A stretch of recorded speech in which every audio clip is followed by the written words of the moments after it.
for giving us the opportunity to come and present our views basis the experience we have been able to gather in working along with the lines and the maritime agencies. So before I move on to the topic which has been interested on to us, I'd quickly like to give a brief overview of our organization. If you can move to the next slide, please. Yeah. So we are a subsidiary of NEC Corporation, Japan. Next slide, please. Yeah. So NEC Corporation Japan is a company which was inaugurated in 1899. So it's a legacy of 120 years of work, or rather being leaders in the space of information and technology. In terms of our technical capabilities, well, we are globally #1 in the space of face recognition, fingerprint and iris recognition. The Aadhaar card biometric engine, well, we are the ones who have been able to ensure that of the more than 100 crore of population, how the accuracy of the systems can be maintained. NEC primarily looks into a lot of creating the different kind of patents. Approximately, we have 47,000 patents. And there's a lot of focus in terms of R&D, using which we have been able to create the best of the art solutions for the customers across the globe. There is also a lot of focus in terms of how do we address the climate changes, make a positive impact on a continual basis, how we will be able to address the CO2 emissions across the whole supply chain. Next slide, please. We can skip this slide. It just showcases our presence, wherein we are present in more than 50 countries and have 300 group companies. Well, when it comes to NEC, if you look at it from satellites to submarines and everything in between, that is something which showcases the overall depth of what as NEC we have been doing across the globe. In terms of creating next generation technologies for the space of communication, energy, retail, water supply, cabling, roads. So the list is endless. This is where we have been able to establish ourselves as pioneers in the space of information technology. Next, please.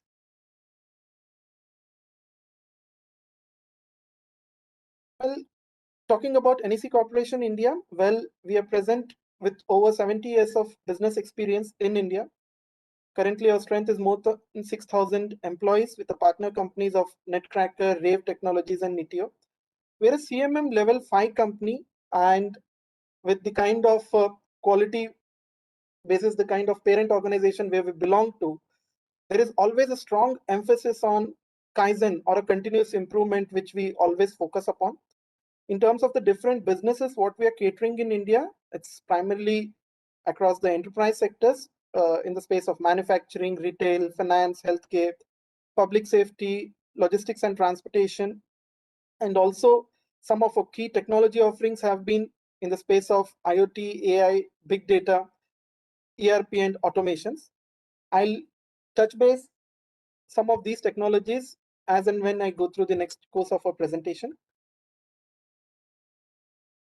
Just a slide on what has been our contribution to Indian society. Well, if you look at the different, we have been actively involved in working as the master system integrator for the smart cities, namely the Saranpur, Thiruvananthapuram, Gurgaon, Manesar, and KDMC smart cities. Aadhaar registration, as I began with, 1.3 million number of people registered. There is a strong focus on bus rapid transit system. We already are the ones who have been managing it in Ahmedabad, Surat, Pune, Hubli, Dharwad. Financial services, so digitizing for the rural society. This is where we are the third largest shareholder of the Common Service Center. This is the kind of technology and the leadership we have in space of fingerprints, biometrics, and iris. We are very much strong in across the area of national security, and also the infrastructure, submarine cable, Chennai Andaman Nicobar Island. This is the latest one which we have been able to successfully deliver. Next, please. So I'd like to talk about one of our signature project which has actually helped us work closely along with not only with the various ministries in India, but along with the different stakeholders in the space of shipping, port terminals, freight station, depots and all. So the name of our project is Logistics Data Bank Project. It primarily provides a single window for handling or providing visibility of nations' export-import container movement. We commenced the operation across DNPT in 2016, and as of now, we are present pan-India with the coverage of 33 million container, wherein we have provided visibility as on date. One of our salient offering in this space is with the kind of historical data what we have been able to gather for 5 years now. There is a lot of predictability what we have been able to bring in. Further, our monthly analytical reports does a lot of performance benchmarking, which helps in identification of which are the ports which are doing better, which are the ones which are average, and which are the ones whose performance needs to be enhanced. Reports like the dwell time on a regional basis, on a pan-India basis, the congestion analysis, all these customized reports are being shared to the trade on a month-on-month basis, and each of them have been utilizing them to the best of their abilities in terms of both process efficiencies, cost optimization, and also looking at what are the best practices which needs to be incorporated. Next, please. So this has been our coverage I just mentioned with 100% port coverage, 58 plus toll plazas. We also have a EDI integration with Indian Railway system and all the 26 port terminals, and we have a steady infrastructure of passive RFID readers and tags. There are more than 1500 plus currently which we have deployed on a pan-India basis. Next, please. Just a slide on, yeah, next, please. What has been our value-added offerings, or what has been our focus at this point of time? Well, by virtue of associating with various such agencies, we do understand that moving towards bringing in efficiency through the Office of Digital India and various other initiatives what government is doing, it is very important for the port, shipping lines and each and every one, as and when the volume is increasing, to optimize the warehouse management system, effectively look into how yards can be managed, smart yards. We are talking about smart ports, though there are globally many references what we have in terms of the technology adoption, where we stand at this point of time, and what is the roadmap we need to carve for ourselves to reach there. Gate operating system to actually reduce the kind of time which is spent out there across the gate, reduce the congestion, increase the efficiencies, look into how we can improve India's rating in logistics performance index and other parameters. Then there are other offerings like the damage and dent detection, the smart video analytics solution, which actually tells you in case of any breach of compliance and all. And there can be multiple use cases which can be customized to the nature of the customer. So this is a very broad level offering of ours, but we being a technology company, we work closely with the customer and develop customized offerings which cater to their business in terms of generating an ROI in due course of time. Next, please. Okay, so this is the topic which we got today, that digital transformation in shipping and how efficient is the IoT technology. Well, to begin with, we all understand that ships today are becoming highly sensorized, and shipping companies have more data than ever about the day-to-day operations. Well, while we do talk of this, collecting the sensor data is not something which is very new across the maritime transport. However, when we talk of the global ship-to-shore connectivity, which is further enabled by a safe and secure connections, that makes it possible to kind of gather data from an array of onboarded sensors and how you effectively distribute across your entire logistics network. So yeah, please be on this slide, please. If you can go a bit up. Okay, so as we have clearly showcased here, ship-to-shore connectivity, this has catapulted to the center of modern shipping, and there is a world of opportunities which probably most of the companies today are looking forward to. Well, at least to begin with, some of the key IoT offerings, what one discusses, at least at the initial stage, is how do I effectively track my vessel? Or is there some kind of way I would be able to do a predictive maintenance in terms of control. There are many guidelines which have been laid by international maritime organizations. What is the supply chain visibility, and also with the nature of work, how the health of the workers can be effectively catered to. So there are multiple use cases also in this regard. In subsequent slides, I'll just touch base upon them. But other than that, we also would like to focus on the advancement in operational performance and safety. Well, this is primarily more to do with the proactive maintenance, so that real-time issues can be pinpointed and potential failures can be avoided to ensure continuous and optimal machinery. And this not only reduces the costly downtime, but also from a safety perspective of a crew, it's very much essential. Then there are areas like optimizing voyage planning and fuel consumption. It is very much understood that fuel costs account for 50 to 60% of the operating cost of the ship, depending upon which ship and service. And all these sensors, monitoring equipment which are on board can keep collecting the data and send it to the main office or a head office onshore, wherein there can be the different teams and subject matter experts who, which will help them in doing a kind of route optimization, which is the most energy efficient route and other aspects in this regard. Also identifying what is the optimal speed and the configuration of engine for each leg. It helps in saving a lot of fuel and cost, and also lower the carbon emissions. Other than that, well, definitely harnessing the full potential of data is required for more effective operations and decision making. Optimizing and streamlining each and every aspect of operations at sea. And these are some of the initial level of engagements what we are having whenever discuss with any shipping lines. But nevertheless, when the world is heading towards creation of smart ports with digital twins, connected ports, autonomous shipping, this is something, at least from an Indian context, we think that it is the right time for us to kind of focus our energies towards this and see that how we rise up to the occasion, and in couple of years time are able to stand tall with the likes of Port of Rotterdam and other ports. Next slide, please. Some of the immediate opportunities wherein we think that shipping lines are currently focusing upon. One is the cargo tracking, end-to-end supply chain solutions with all the information pertaining to the settlement data, shippers, ports, and partners. As of now, there one of the challenge which we have encountered or heard people say is waiting hours for a confirmation after online booking. That can be taken care of. The return on investment or how effectively your container is utilized, that becomes another advantage.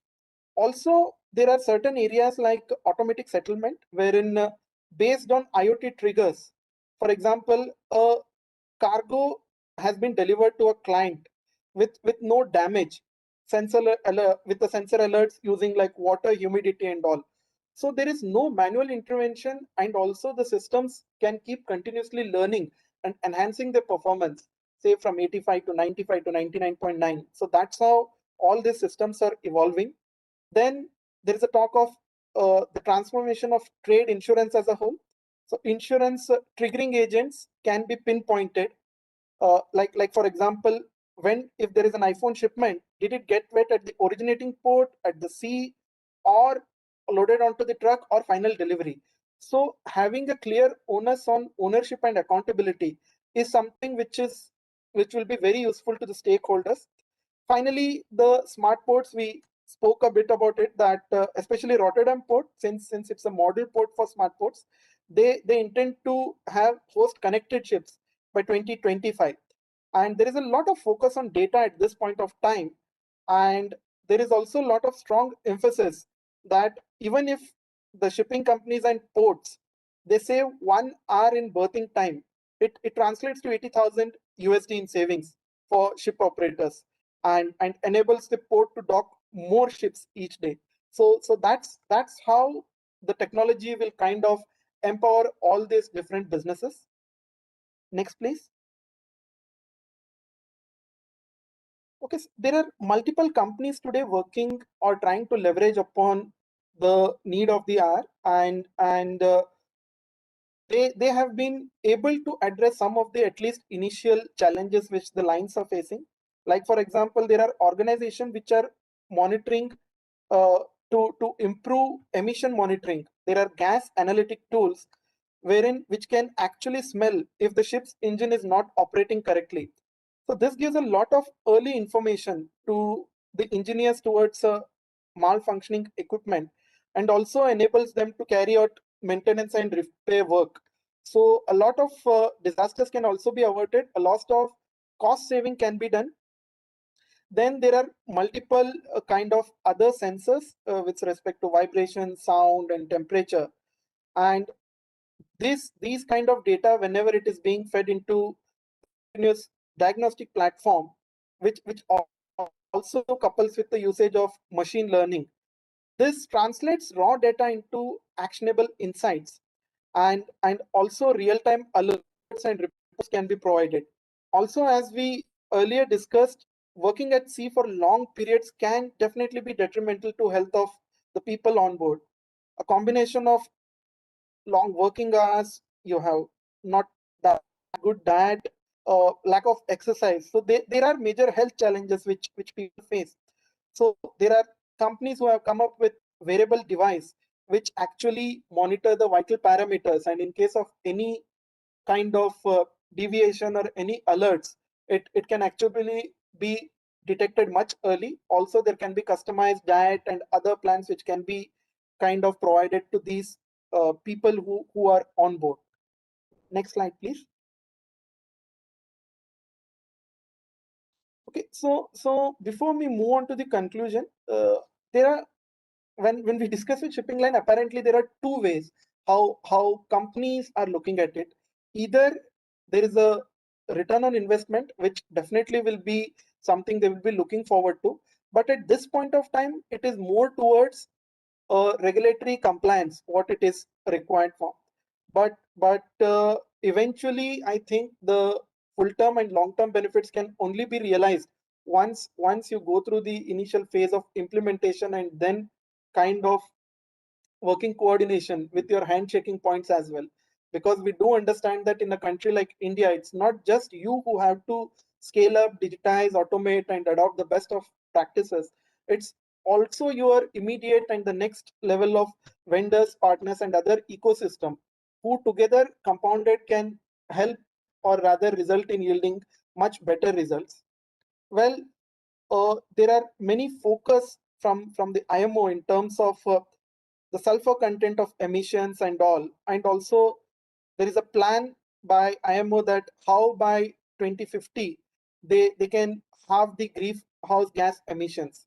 So there are both requirements. One is the regulatory picture, and then it is coupled with a growing business for better visibility of operations. So together it makes a natural and a technological investment for ship owners and operators around the world to adopt the technology on an urgent basis and kind of reap the benefits.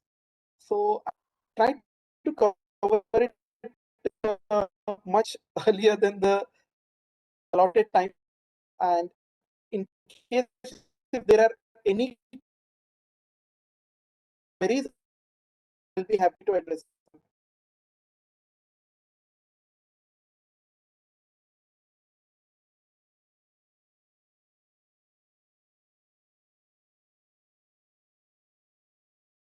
The first query which I received was, is there an oil leak or any other unforeseeable circumstances? Well, definitely yes. There are sensors, there are smell sensors along with the predictive maintenance and the IoT, which continuously not only just keeps monitoring but also learns in due course of time. These sensors also help in detecting if there is any malfunctioning, and advanced notifications and alerts can be generated, which kind of helps in terms of taking care of such kind of issues. The second question, to avoid, what are the ports and ships required to enable to have the effective usage of IoT? Well, we just covered on the various areas wherein probably they can actually look into implementation of IoT. It can be as simple as just a tracking and booking, settlement and trade insurance, or it can be something as advanced as a smart ports wherein you actually looking at automating and having a layer of artificial intelligence, machine learning, blockchain incorporated, so that not only will it have a seamless connectivity, but also you can ensure that the compliance engine is also built into it, so that not only just in the area or across a particular region, you can also have intelligence developed for if a ship is going from country A to country B, what are the kind of norms, what are the kind of compliances out there which needs to be catered to in terms of optimization and betterment of the lead time. Okay. One of the question which I'm seeing is that the further push from the government does the shipping industry desire? Well, in terms of the policy formulations, I think like the digital India vision, what we have, India has established that it there is a kind of strong requirement to speedily digitize your enterprises across sectors and unlock the next level of economic growth there. It is only natural for ports to be digitized and ready for the future. If I have to sum it up, like it is more of the first mover advantage, but the first mover today is thinking that it's going at this pace, and all the different stakeholders today are working in a different plane. They are kind of having apprehensions with respect to how much will be the time and all.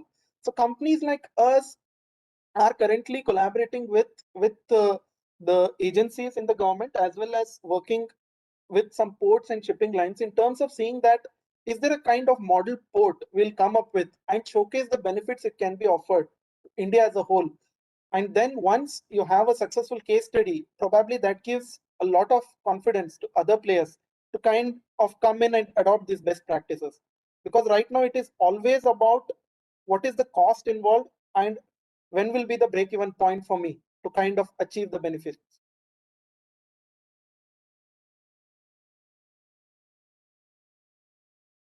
The first question I missed, I'm sorry, but by when can we expect a wide adoption of IoT in shipping, especially in the Indian context? Well, if you look at it, logistics sector as a whole is evolving. The kind of impetus, the kind of policy formulations and other kind of focus the Indian government is providing to this sector, we think that with the right set of people coming on board and drawing the anchor set of customers, it should happen by 2025. We should be able to do there, if not completely, at least a few smart ports is where we should be there and working in collaborations with various shipping lines and addressing the challenges.